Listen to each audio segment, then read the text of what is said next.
Welcome to Eliestoun. This place is magical. It's partly time capsule from an age and a way of life we can hardly imagine today, yet still a well-loved part of the Principia College community. At any rate, the story's fascinating. You'll be glad you came along.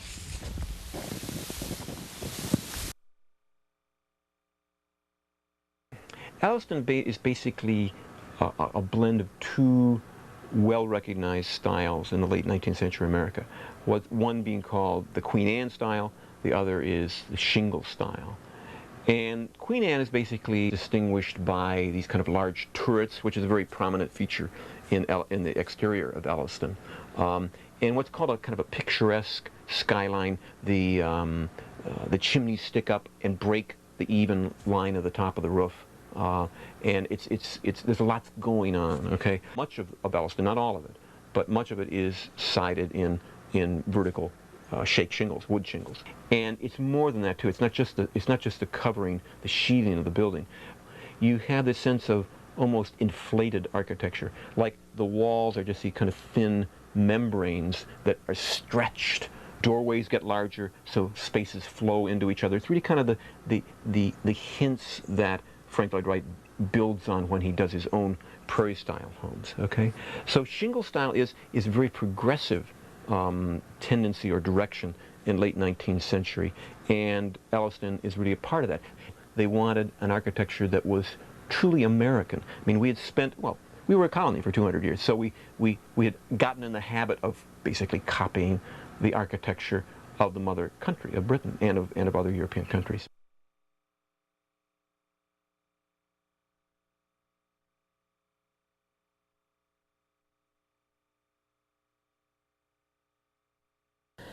It's subtle and beautiful. It's made out of wood, but as you walk in and turn around in the foyer and see it, it is very nice.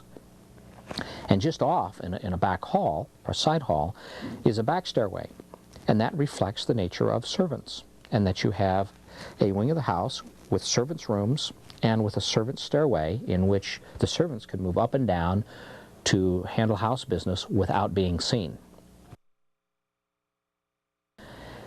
The main floor has 3 rooms going from east to west. You have the dining room, and it was set up to be a formal dining room in there with lots of leaded glass, lots of built-in cabinets for displaying china, things of that sort. In the center would be your formal parlor, your meeting or greeting area.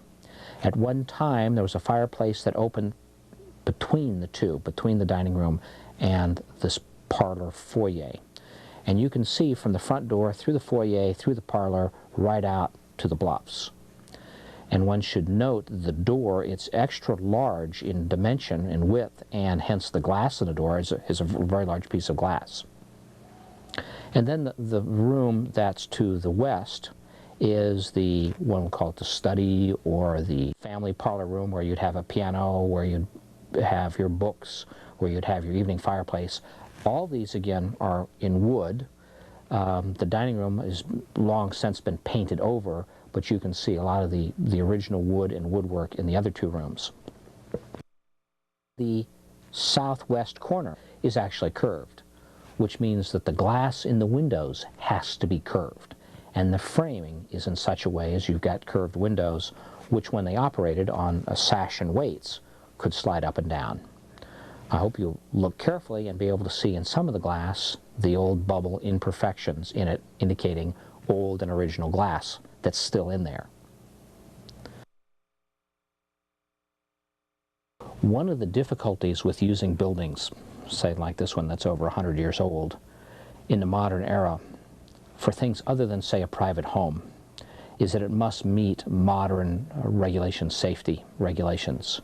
You've got to invest a substantial amount of money in order to bring it up to code. The electrical is a particular concern because it's so outdated, and there was the constant risk that we would have an overloaded circuit and have the potential for a fire. Our thought today is that the cost to renovate Eliestoun and to endow its continued maintenance would be on something of the order of $800,000 perhaps for the renovation, and $1 million endowment fund. I was first introduced to Eliestoun in 1977 when I came to Principia to actually propose to my wife-to-be, and came up for a walk here and found this glorious house on the bluffs. Right now we're trying to explore how this unique architectural and historical resource can be integrated into the educational mission of the institution. Office space, perhaps a second guest house, a retreat, a bed and breakfast. Could it be a study center? Could it be open for tours? These are just my ideas. Others have similar ones. Eventually we'll need to start formalizing it and start pitching it to our trustees.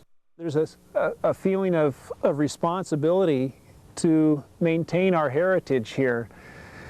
And I can't imagine that Eliestoun would be just left to rot into the bluffs.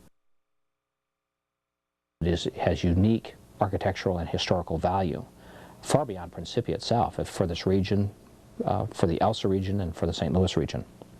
And most everyone can appreciate, if not its historical value, certainly its beauty on the bluffs and its unique character.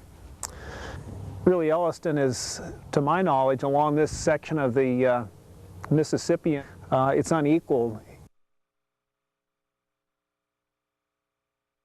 Obviously, it's loved by the community because so many people come out here for an opportunity to have some quiet reflection. Wouldn't it be a great day in Principia's history to find this site fully restored and find a purpose for Eliestoun again? I think certainly everybody would be heartened to see that happen, and I'm sure that it will at the right time.